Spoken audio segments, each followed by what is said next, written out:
Hello guys, the depth queen स्वागत करती है अपने डार्क डेप्थ वर्ल्ड में। और आज जिस मूवी के बारे में मैं बात करने वाली हूँ वो एक और अंडररेटेड मूवी तो है ही, साथ में एक classic black and white movie भी है जो आई थी 1969 में। और इसे बनाया था बासु चटर्जी ने और इस फिल्म का म्यूज़िक दिया था सलील चौधरी ने। ये जो फिल्म थी ये इंस्पायर थी एक नॉवेल से जिसे लिखा था राजेंद्र यादव जी ने। तो इस फिल्म का जो कॉन्सेप्ट है वो कॉन्सेप्ट है अरेंज मैरिज के ऊपर, कि कैसे एक लड़के की शादी करवा दी जाती है परिवार के द्वारा ज़बरदस्ती, और फिर उसके बाद जो पति पत्नी के आपस के जो एक कलेश होते हैं, किस तरीके से वो दोनों आपस में समझौता करते हैं नहीं करते हैं। कभी ईगो के चलते पति का मुंह सूज गया है तो कभी बीवी का मुंह सूज गया है, तो कभी दोनों एक दूसरे के मुंह सुजाने की वजह बन गए हैं। इस तरह की जो तकरारें हैं, कभी खट्टी कभी मीठी, कभी अच्छी कभी बुरी, ये सब आपको इस फिल्म में देखने को मिलेगा। क्योंकि ये फिल्म जो है एक ऐसे वातावरण को दर्शाती है जहाँ पर जब बच्चा जवान होता है, थोड़ा कमाने लायक होता है, तब माँ बाप जो हैं झट से फट से उसकी शादी करवा देते हैं। वही हाल लड़की का होता है कि लड़की थोड़ी सी सयानी हुई, थोड़ी सी बड़ी क्या हुई, थोड़ा सा उसका कद काठ ही बड़ा क्या लगने लगा कि चलो भाई अब इसके लिए लड़का ढूंढना शुरू करो। और फिर पहले के ज़माने में तो ये कॉन्सेप्ट ही नहीं होता था कि लड़का लड़की शादी से पहले मिलें, एक दूसरे को देखें। माँ बाप ही आपस में बैठकर कुंडलियाँ मिलवा के जो है रिश्ते पक्के कर लेते थे, मुहूर्त निकलवा लेते थे। और फिर जो है शादी के दिन ही लड़का लड़की एक दूसरे के दर्शन करते थे। फिर थोड़ा वक्त बदला तो लड़का लड़की की तस्वीरें एक दूसरे को दिखाने लगे। फिर उसके बाद और थोड़ा वक्त बदला तो लड़का लड़की मिलने लगे।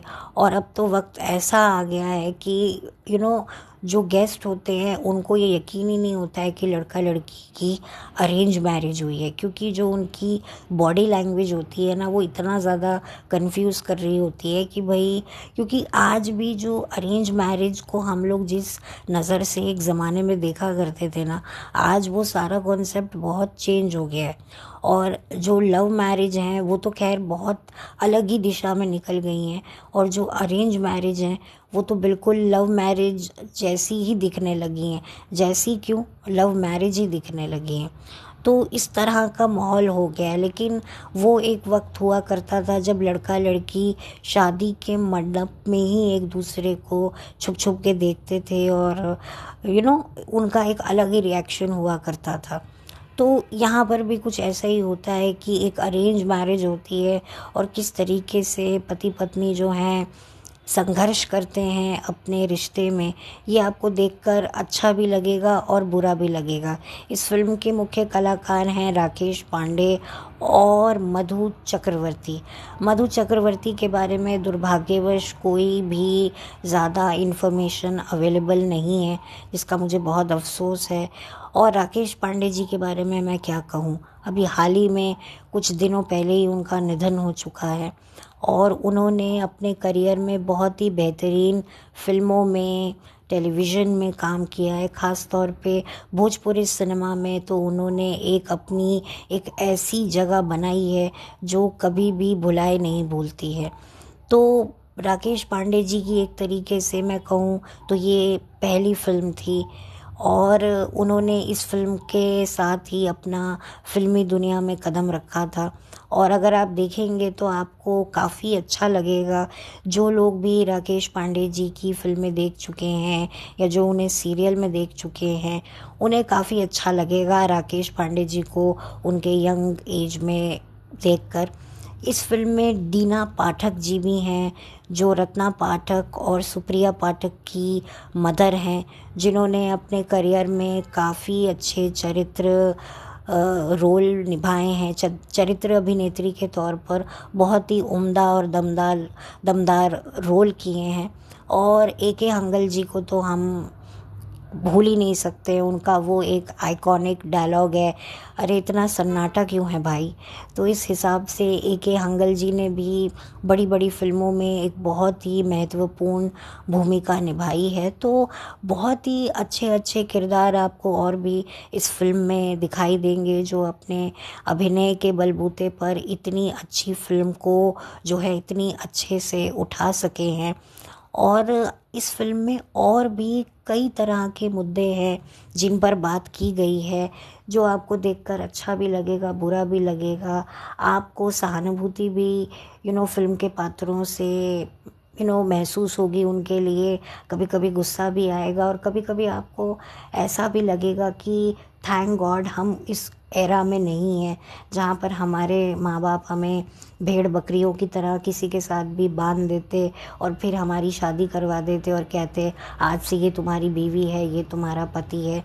तो आपको कहीं ना कहीं अपनी जो आपके जो बड़े बुज़ुर्ग हैं उनके लिए भी बुरा लगेगा, क्योंकि उन्होंने भी अपने यंग एज में ये सब चीज़ें फेस करी होंगी। क्योंकि अगर आप अपने घर में आपके बड़े बुज़ुर्ग होंगे तो आपने भी उनके किस्से वगैरह सुने होंगे कि पहले किस तरह का माहौल हुआ करता था। तो यहाँ पर आपको ये चीज़ काफ़ी अच्छी भी लगेगी कि हम उस दौर के नहीं हैं। और कहीं ना कहीं बहुत सारी चीज़ों को आप कंपेयर करेंगे, कुछ पॉजिटिव कुछ नेगेटिव, तो इससे जो है आपको और भी ज़्यादा कहानी में दिलचस्पी बढ़ेगी। क्योंकि ये बेसिकली जो ये फ़िल्म है ना, ये पूरी की पूरी फैमिली ड्रामा है। इसमें बहुत सारा फैमिली ड्रामा है। पति पत्नी के जो एक कलेश होते हैं उनको भी बहुत अच्छे से दिखाया गया है। और ख़ास तौर पे जो कपल जिनकी नई नई शादी होती है तो किस तरीके से उनको अट्रैक्शन भी होता है एक दूसरे के प्रति और ईगो काफ़ी ज़्यादा होता है। तो वो भी कैसे बैलेंस करते हैं, किस तरीके से पहले हस्बैंड वाइफ के बीच में एक शर्म होती थी, उसको भी वो बैलेंस करते थे, फिर एक अपने ईगो को भी रखते थे। तो ये जो एक अजीब सा एक एक कश्मकश में जो पहले कपल्स की स्टेट हुआ करती थी। पहले कपल एक दूसरे से इतना खुलकर इस तरह की बातें कर ही नहीं सकते जिस तरह से आज कपल एक दूसरे के साथ बिहेव करते हैं। और वो अच्छी भी बात है, खुलकर एक दूसरे से अपनी बात कर सकते हैं। पहले तो घुटे घुटे से रहो और बहुत वक्त लग जाता था पति पत्नी को एक दूसरे के साथ में ओपन होने में। तो ये सबसे ज़्यादा आज के टाइम में मुझे एक अच्छी बात लगती है कि एटलीस्ट हस्बैंड वाइफ खुलकर अपने मन की बात एक दूसरे से कर सकते हैं। मतलब मैं इस चीज़ को और भी ज़्यादा एक्सप्लेन करना चाहती हूँ, बट मुझे लगता है कि शायद फिर वो सही नहीं जाएगा। तो मैं अभी इस टॉपिक को यहाँ पर ज़्यादा एक्सपैंड नहीं करती हूँ। लेकिन ओवरऑल ये फ़िल्म जो है आपको इंटरेस्टेड भी लगेगी। काफ़ी ज़्यादा इस पे इंटरेस्टिंग ट्विस्ट एंड टर्न्स भी हैं और काफ़ी आपको एक फैमिली वाइब आएगी। जैसे जो चीज़ें आपने शायद कभी अपने घर में अपने बड़ों के साथ में होती हुई देखी हैं, वो भी आपको चीज़ें देखने को मिलेंगी। तो बहुत ही अच्छी फ़िल्म बनाई है बासु चटर्जी ने। और बासु चटर्जी की ये एक और फ़िल्म है जिसको मैं आप लोगों के सामने लेकर आई हूँ। और अब मैं आपको इस फ़िल्म का टाइटल अगर बताऊँ तो इसका टाइटल भी आपको बड़ा अलग सा लगेगा और शायद कहीं ना कहीं आपको लगेगा कि इस तरह का टाइटल तो हमने एक सीरियल के नाम से सुन रखा है। जी हाँ, इस फिल्म का नाम मैं आपको बता देती हूँ। इस फिल्म का नाम है सारा आकाश। जी हाँ, बिल्कुल सही सुना आपने, सारा आकाश। और आई थिंक 2000 के दौर में स्टार प्लस पे एक सीरियल आता था जो एयरफोर्स पर आधारित था, जिस सीरियल का नाम भी सारा आकाश था। तो बहुत से लोगों को शायद ये नहीं पता होगा कि सारा आकाश नाम का एक जो है सीरियल के अलावा एक फ़िल्म भी आई थी जो कि एक ब्लैक एंड वाइट फ़िल्म थी और इसके बारे में बहुत कम लोग ही जानते हैं। इसी वजह से मैंने इस मूवी के बारे में बात करी है। और इस फिल्म में आपको बहुत सारे पहलुओं को छूने का मौका मिलेगा। और एज़ यूजुअल बासु चटर्जी ने जिस खूबसूरती से फ़िल्म को बनाया है और फ़िल्म के किरदारों से अभिनय करवाया है, वो आपको बहुत ही ज़्यादा कहानी से बांधे रखेगा। आप पूरी तरीके से कहानी में एंड तक जुड़े रहेंगे, इस बात का मैं आपको आश्वासन देती हूँ। और कहीं से भी आप इस फिल्म को देखकर बोर नहीं होंगे। आप अपनी माँ के साथ, आप अपनी मदर इन लॉ के साथ या अपने हस्बैंड के साथ ये फ़िल्म बेझिझक होकर देख सकते हैं। तो बेसिकली मैं ये नहीं कहूँगी कि ये पूरी फैमिली के साथ बैठकर देखने वाली मूवी है, लेकिन यस, अगर फैमिली के कुछ मेंबर्स हों जिनके साथ आप कंफर्टेबल हों, उनके साथ बैठकर तो आप ज़रूर इस फ़िल्म को देख सकते हैं। और ये फ़िल्म यूट्यूब पर बड़ी इजीली अवेलेबल है। मैंने इस फ़िल्म को ऑलमोस्ट शायद मैंने इसको 2 बार देख रखा है, मुझे याद नहीं है, लेकिन मैंने इस फ़िल्म को 2 बार तो देखा ही है और मुझे काफ़ी अच्छी लगी थी। और काफ़ी रिलेट कर पाएंगे कपल्स, स्पेशली अगर कपल्स इस मूवी को देखेंगे तो बहुत अच्छे से रिलेट कर पाएंगे। स्पेशली वो कपल्स जिनकी एक टिपिकल अरेंज मैरिज हो रखी है, कि किस तरीके से जब उनकी नई नई शादी हुई थी तो कैसे उन्होंने तालमेल बिठाया था। खैर आजकल तो कितना भी कर लो, लिव इन रिलेशनशिप में रहकर भी शादी कर लो तो तालमेल सही नहीं बैठता है। कंपैटिबिलिटी इशू का हवाला देकर कपल्स अलग हो जाते हैं, लेकिन पहले भले ही कितने प्रॉब्लम्स हों, कितना ही ज़्यादा एक मैरिज टॉक्सिक हो, फिर भी कैसे करके सल्यूशन निकाल के हस्बैंड वाइफ एक इतनी लंबी जर्नी को तय कर लेते थे, जो शायद इमोशनली मुझे लगता है सही भी है, और कई पहलू से अगर मैं देखूं, प्रैक्टिकल पहलू से देखूं, तो वो गलत भी है। क्योंकि ज़रूरत से ज़्यादा टॉक्सिसिटी जो होती है एक रिलेशनशिप में ना, आपको बिल्कुल एकदम से ना खोखला कर देती है।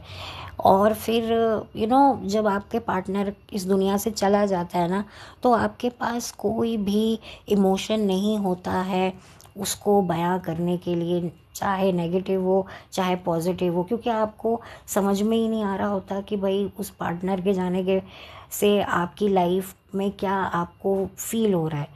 तो ये एक बहुत बड़ा मुझे लगता है कि एक ना, मैं इसको सही नहीं मानती हूँ। कुछ लोग जो हैं वो सेल्फ नेगेटिविटी में चले जाते हैं, गिल्ट में चले जाते हैं कि क्या यार, थोड़ा मौका अगर मिल जाता तो चीज़ें सॉर्ट हो जाती।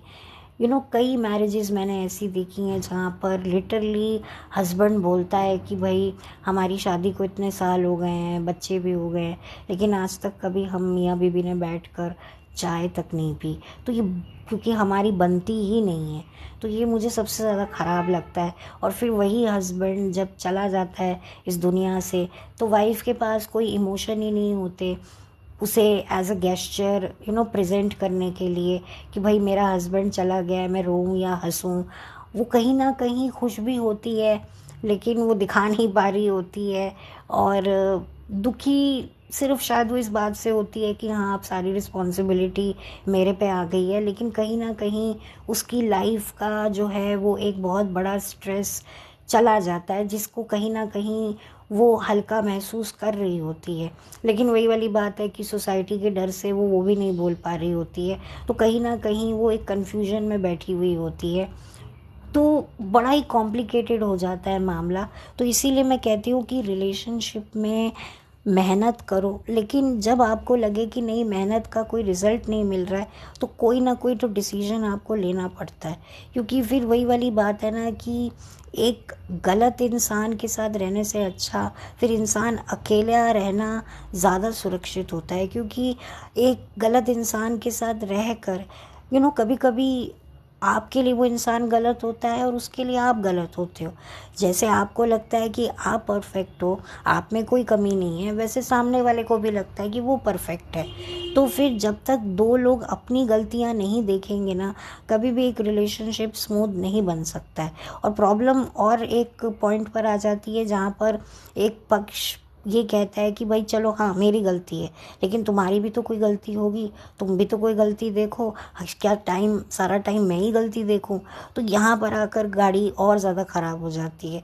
तो ये बड़ा डिफ़िकल्ट होता है मर्द और औरत का रिश्ता। और जैसे जैसे वक्त बदल रहा है, ज़माना बदल रहा है, बहुत सारी चीज़ें इतनी कॉम्प्लिकेटेड होती जा रही हैं कि शायद कुछ टाइम बाद तो मतलब शादी क्या होती है उसका नामो निशान ही मिट जाएगा। क्योंकि इतनी ज़्यादा टॉक्सिसिटी भर गई है लोगों के मन में। तो शायद कहीं ना कहीं आपको ये फ़िल्म देखकर ये महसूस होगा कि पहले लोगों को ये डिवोर्स के कॉन्सेप्ट पता ही नहीं होते थे। एक बार किसी खूंटे से बंध गए तो बंध गए, बट थैंक गॉड अब एक कॉन्सेप्ट हमें मिला है कि भाई जब हर तरह के एफ़र्ट्स करने के बाद कहीं से भी रिज़ल्ट नहीं मिल रहा है तो फिर इस शादी से निकलना ही बेहतर है। तो ये ऑप्शन हमें मिला है और अब सोसाइटी भी इस चीज़ को एक्सेप्ट करने लगी है। पहले के ज़माने में डाइवोर्सेस को तो मतलब एक बहुत ही ज़्यादा ख़राब माना जाता है। जैसे कि आपने किसी के साथ कुछ गलत करके आप पर एक क्रिमिनल का टैग नहीं लग जाता, कुछ ऐसा ही टैग एक वक्त पे डाइवोर्सी का लग जाता था कि कोई औरत हो चाहे कोई मर्द हो, स्पेशली औरतों के लिए। अब तो खैर ज़माना थोड़ा उल्टा हो गया है, अब वो चीज़ें मर्दों के लिए हो गई हैं। तो खैर ये तो मामला चलता ही रहेगा, लेकिन खैर ये फ़िल्म आप ज़रूर देखिए। और अगर जो लोग शादी करना चाह रहे हैं या नहीं करना चाह रहे हैं या थोड़े कंफ्यूज हैं तो उनको भी ये फ़िल्म देखकर काफ़ी मदद मिलेगी। उनको पता चल जाएगा कि शादी किस चिड़िया का नाम है, और काफ़ी उनको लाइफ में बड़े बड़े डिसीजन लेने का जो है उनको हौसला मिल जाएगा, चाहे वो शादी करने में हो चाहे वो शादी ना करने में हो। तो खैर अब ज़्यादा मैं इस फ़िल्म को और मैं एक्सप्लेन नहीं करूँगी। मैं चाहूँगी कि आप ये फ़िल्म देखें और अपना जो भी एक्सपीरियंस है मुझसे शेयर करें, और बहुत जल्दी मिलूँगी एक नए वीडियो के साथ में। तब तक के लिए thank you so much. Have a blessed day.